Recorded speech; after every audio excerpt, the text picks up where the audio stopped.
तो students finally हम लोग वहाँ पहुँच गए हैं जहाँ से हमने ये सारा अब तक पिछले काफ़ी वीडियोस से पहुँचने की कोशिश कर रहे थे, यानी कि ग्रोबनर बेसिस। ठीक है, तो ग्रोबनर बेसिस की जो मज़ीद मोटिवेशन है वो मैं दूंगा, लेकिन इस एग्जाम्पल्स के बाद। सबसे पहले हम एग्जाम्पल्स करते हैं, और वो एग्जाम्पल्स क्या हैं। इस एग्जाम्पल के अंदर हम बेसिकली जो करना चाह रहे हैं वही हम डिवीजन एल्गोरिथम को अप्लाई करेंगे इन एग्जाम्पल्स के अंदर। ठीक है, लेकिन मैं इसको अप्लाई करूंगा वो एल्गोरिथम को यूज़ करते हुए नहीं, डायरेक्ट डिवीजन को यूज़ करते हुए। ठीक है, सो एफ इज इक्वल टू, आपके पास जो you have system of F1 और F2 जो दो हैं, एक आपके पास है XY -1 y स्केयर -1, यानी कि आपके पास जो है ये F1 और F2 पड़े हमें। ठीक है, और जिससे इसको डिवाइड करना that is F, that is equal to x square y plus XY square plus y square, and okay this time we are in R, real field R है, वेरिएबल हमारे पास दो हैं। अगली बात क्या, अगली बात हमें इसकी ऑर्डरिंग जो हमने फिक्स करनी है। हम ऑर्डरिंग इसमें क्या लेते हैं, we fix that lexicographical ordering lex और with x greater than y, यानी कि आसान तरीन जो आपके पास ऑर्डरिंग है वही यही है, एक तो लेक्सिकोग्राफिकल ऑर्डरिंग हो और दूसरा x जो है वो ग्रेटर देन y हो। ठीक है, तो इसके अंदर हम इसको अप्लाई करते हैं बाय सेम जो टेक्निक हमने इससे पहले डिवीजन एल्गोरिथम की थी, यानी कि we want to divide this x square y plus XY square plus y square के साथ। अब हम इसके बाद चेक ये करना है कि यहाँ पे कौन सी टर्म लिखें, कौन सा मोनोमियल लिखें F1 F2 में से। किसको लिखेंगे, जिसका लीडिंग मोनोमियल जो है वो इसको इसके लीडिंग मोनोमियल को डिवाइड कर रहा हो। ठीक है, विद रिस्पेक्ट टू लेक्सिकोग्राफिकल ऑर्डरिंग, ये मैंने इस F को इस ऑर्डरिंग में लिख दिया। ये भी इसमें लिखना होता है कि सबसे पहले आपने इसको लेक्सिकोग्राफिकल ऑर्डरिंग में डिसेंडिंग ऑर्डर में लिख देना है, सबसे बड़ी टर्म पहले, उसके बाद छोटी, एंड देन सो ऑन। ठीक है, so with lexicographical ordering x square y सबसे बड़ा है, XY स्केयर उसके बाद, एंड देन y स्केयर। अब F1 का लीडिंग मोनोमियल XY वो इसको डिवाइड कर रहा है, और F2 का भी इसको डिवाइड कर रहा है, तो इसका मतलब हम इसमें से F1 को चूज करेंगे। F1 को चूज करेंगे तो आपके पास यहाँ पे आ जाएगा XY -1। ठीक है, अब इसको किससे मल्टीप्लाई करें, इसको हम मल्टीप्लाई करेंगे x के साथ, तो इसको मल्टीप्लाई किया, आपके पास आ गया x square y minus x, इसको आपने कैंसिल किया, आपके पास ये कैंसिल हो गया, और इसके बाद आपके पास टर्म बचे दैट, उसको फिर हम ऑर्डरिंग में लिखेंगे, लेक्सिकोग्राफिकल ऑर्डरिंग में, XY square plus x plus y square. ठीक है, अब फिर देखेंगे दोनों में से कौन सा लीडिंग मोनोमियल उसको डिवाइड कर रहा है, तो ये आपके पास अगेन जो है वही F1 भी कर रहा है, F2 भी कर रहा है, लेकिन हम इसमें से F जो 1 है उसको चूज करेंगे। तो फिर इसको मैं दोबारा से नहीं लिखता क्योंकि ये ऑलरेडी लिखा हुआ है, तो ये XY स्केयर है, ये XY है, इसको प्लस y के साथ मल्टीप्लाई करेंगे, आपको समझ जाएगा XY square minus y minus plus, ये कैंसिल हो गया।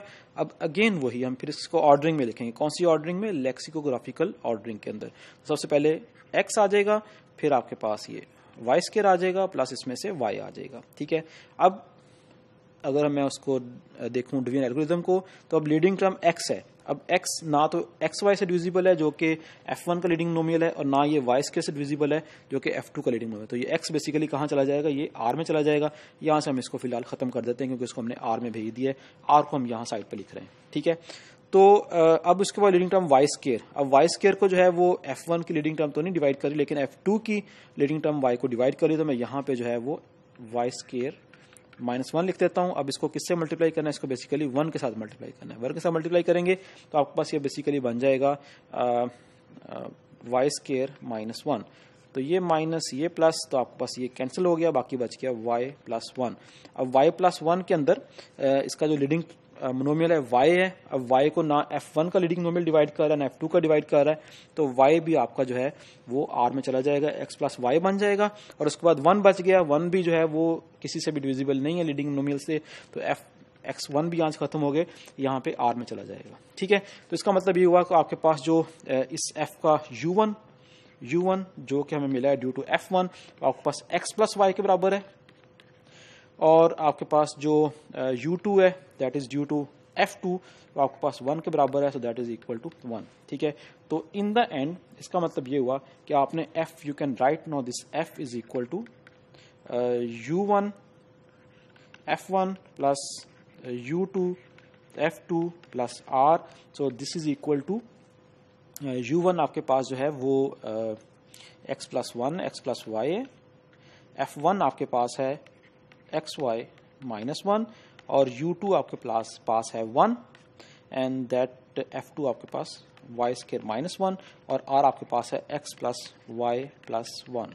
ठीक है, ये तो मैंने एक एग्जांपल की जो आपने अभी एक इससे पहले भी आपने इसी फॉर्म में एक एग्जांपल्स की थी। ठीक है, अब डिफरेंट चीज़ क्या है, डिफरेंट चीज़ ये कि इसी एग्जांपल को मैं रिपीट करता हूँ, लेकिन रिपीट करते हुए मैं क्या करता हूँ कि जो मैंने F1 F2 को ऑर्डरिंग की है ना, F1 और F2 की ऑर्डरिंग को चेंज कर देता हूँ। चेंज करने का मतलब ये है कि अब F2 को F1 की जगह पे ले आता हूँ और F1 को F2 की जगह पे ले आता हूँ, यानी कि अब now this new F system of जो पॉलिनोमियल्स है उसमें मैं क्या कर रहा हूं, उसमें मैं वाई स्केयर माइनस वन को पहले लिख रहा हूं और एक्स वाई माइनस वन को बाद में लिख रहा हूं। बाकी ऑर्डरिंग भी वही है, lexicographical ordering X greater than Y के साथ, और एफ भी वही है। ठीक है, सिर्फ क्या है कि F1 और F2 आपस में इंटरचेंज हो गए। अब वो जो F1 था वो F2 बन गया, जो F2 था वो F1 बन गया। बाकी हम वही डेफिनेशन अप्लाई करेंगे डिवीजन एल्गोरिथम की जो हमने इससे पहले की थी, यानी कि हम डिवाइड करना चाह रहे हैं एक्स स्केयर वाई को प्लस एक्स वाई स्केयर को प्लस वाई स्केयर को, यानी कि उसको हमने लेक्सियोग्राफिकल ऑर्डरिंग में लिखा। और अब देखते हैं कि लीडिंग टर्म्स का क्या सीन है। अब एक्स स्केयर वाई और x y square plus Y square, अब देखते हैं।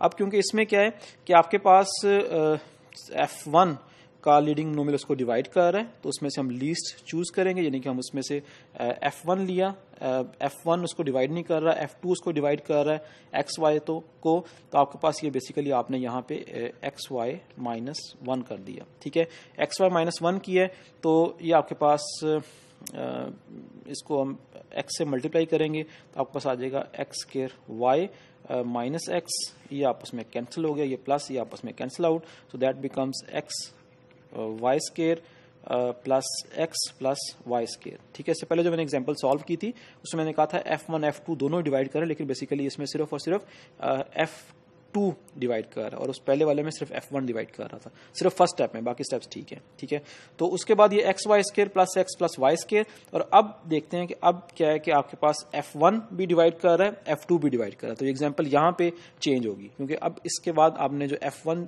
और F2 है दोनों ही चूज कर सकते हैं, हमने लीस्ट चूज करना है। इस दफा लीस्ट जो है वो वाई स्केयर माइनस वन वाला है, तो अब यहाँ पे हम वाई स्केयर माइनस वन लिखेंगे। ठीक है, अब इसको हमने x के साथ मल्टीप्लाई किया, x के साथ जब इसको मल्टीप्लाई किया तो आपके पास ये बन गया x y square minus x, ये कैंसिल और ये इसके साथ कैंसिल, प्लस हो गया, ये कैंसिल हो गया, और ये आपके पास basically 2x plus Y square बन गया। अब 2x को कोई भी 2x इसका लीडिंग नोमिनल है, लेकिन इसको कोई भी डिवाइड नहीं कर रहा, तो ये 2x जो है ये आपका R के अंदर चला जाएगा, यहां से खत्म हो जाएगा। अब बाकी वाई स्केयर है, वाई स्केयर को क्योंकि F1 कर रहा है तो दैट मीन्स कि आपके पास यहाँ पे आप F1 ऑलरेडी लिखा हुआ है, तो इसके अंदर मैं लिख लेता हूँ, तो आपके पास ये प्लस आप जस्ट 1 के साथ मल्टीप्लाई करोगे, आपके पास आ जाएगा वाई स्केयर माइनस वन, ये माइनस ये प्लस ये कैंसिल हो गया, बाकी 1 बच गया, 1 आपका रिमाइंडर में चला जाएगा, सो प्लस 1। ठीक है, तो यहाँ पे ये 0 हो गया। ठीक है, तो अब क्या हुआ है कि आपके पास जो u1 है, now this u1 is equal to x, u2 is equal to x plus one. ठीक है, और उसके बाद आपके पास रिमाइंडर जो है वो 2x प्लस वन है। तो बात करने का मकसद ये है कि अभी जो हमने इससे पहले f को लिखा था u1 f1 u2 f2, और उसके बाद उसको मैंने सिंप्लीफाई भी कर लिया था, अब एक नया मेरे पास जो है वो f की नई फॉर्म बनी है, that form is equal to f is equal to u1 f1 plus u2 f2 plus r।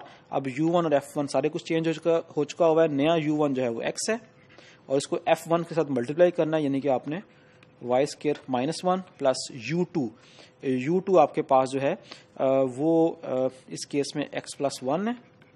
ठीक है, और उसके बाद आपने इसको लिख दिया जी f2 को एक्स वाई माइनस वन। ठीक है, और प्लस रिमाइंडर r यानी कि 2x प्लस वन। ठीक है, तो ये हमने इसको इस फॉर्म में लिख दिया। अब जो हमारे पास यहाँ पे बात डिस्कस करने वाली वो ये है कि मैं इन दो एग्जांपल्स को देखता हूँ। पहले में हमने f1 को एक्स वाई माइनस वन लिया, f2 को वाई स्क्वायर माइनस वन लिया, तो आपके पास जो f जो है वो इस फॉर्म में बन गया और रिमाइंडर बना x plus y plus one. ठीक है।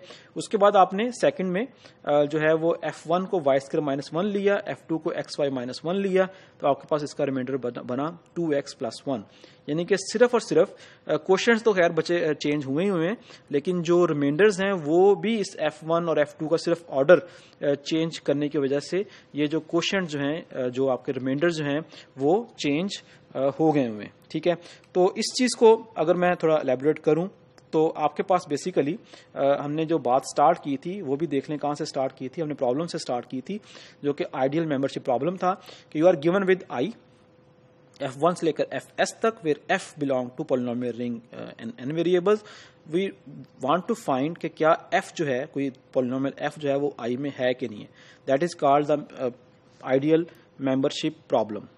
ठीक है, तो इसमें आपके पास जो इसमें हमने अभी तक जो इस वीडियो के अंदर किया है, हमने एक एग्जांपल लिखी है, एग्जांपल देखी है। उस एग्जांपल के अंदर आपके पास सिस्टम ऑफ पॉलिनोमियल्स दिया हुआ था, आपने उसको f से डिवाइड किया। सिर्फ दो आपके पास जो थे वो पॉलिनोमियल्स थे।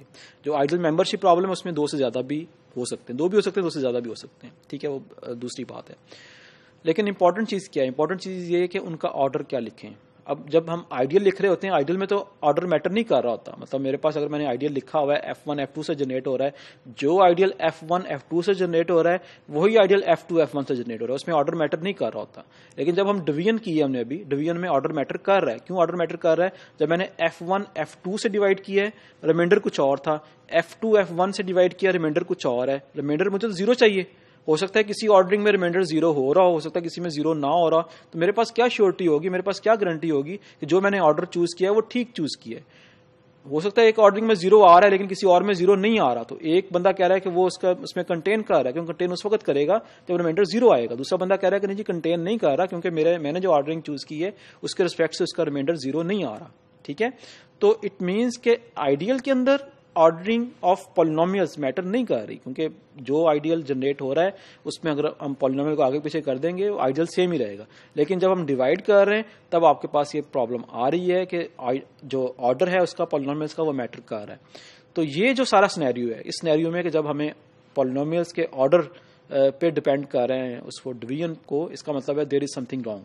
तो वो जो ग्लोबनर बेसिस है बेसिकली वो उस वक्त हम लेते हैं। ग्लोबनर बेसिस का ये जो हम टॉपिक करना चाह रहे हैं इसका मकसद बेसिकली ये है कि जब हम ग्लोबनर बेसिस लेंगे ना तब ये ऑर्डरिंग मैटर नहीं करेगी। हमारी अगली कुछ वीडियोस जो हैं वो इसी सारे थ्योरी पे एक्ट करेंगी कि हमने पहले ग्लोबनर बेसिस फाइंड आउट करनी है और उसकी प्रॉपर्टीज देखनी है। उसमें देख रहे हैं कि ऑर्डर जो है, ऑर्डर ऑफ पॉलिनोमियल्स मैटर नहीं करता in case of Grobner basis. ठीक है, तो this is the motivation to study Grobner basis. Problem मैंने आपको बता दिया है, आइडियल मेंबरशिप प्रॉब्लम थी आइडियल के अंदर, उसको डिवीजन हमने देखा, डिवीजन में ऑर्डर मैटर कर रहा है। अब ऑर्डर को टैकल करने के लिए we are going towards Grobner basis.